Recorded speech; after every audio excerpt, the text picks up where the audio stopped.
Sheila's Life in Japan! Hello guys! So for today's video, linis-linis tayo. At finally, nailipat na rin namin lahat ng gamit namin from our old apartment.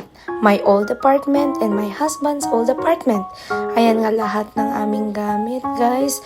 Sobrang daming nakatambak. Hay! Paano kaya kami magsisimula? Anyway, trinay ko nga maglinis muna dito sa my kitchen area. Yan, pa konti-konti, labas ang mga bagong gamit. Ganon din ba kayo guys, kapag sinimulan yung linisan yung isang part ng bahay, tapos pagpunta nyo sa kabilang banda, ang gulo dun, tapos dun ulit kayo magsisimulang maglinis, hanggang sa makalimutan nyo na yung inuna nyong nilinisan? Ganyan ako eh, hay nako. But anyway, finally, natapos ko rin dito sa may kusina. At tignan nyo guys, dito sa aming sala. Ay, ewan. So, the next day, ito na nga't sinimulan na naming ayusin ang aming wardrobe. Yan. So, yan, slowly, sinasabit ang mga damit. Sinusort out din yung pang winter at yung pang spring.